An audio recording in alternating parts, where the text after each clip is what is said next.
Hello, I'm Betty Fernandez, winner of the ICCA Big Baking Tent Bake Off, Abu Dhabi. I've been a hobby baker for almost 3 years, and ICCA just provided me with a fantastic opportunity to compete and to display my creativity as a cake artist. The most tempting aspect about the competition for me was the panel of judges.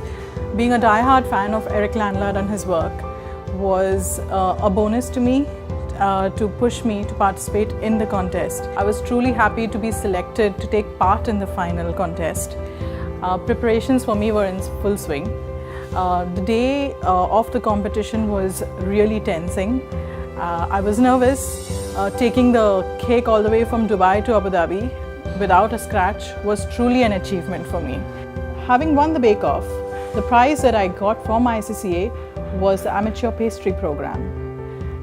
If you'd say amateur, I'd still say it's a professional program because there is so much to learn and so much that inspires me. It's never enough. Finally, what I would say is there's always a first time for everything, and it's never too late to follow your dreams. So see you at the ICCA Big Baking Tent Bake Off, Taste of Dubai. Let the games begin. All the best.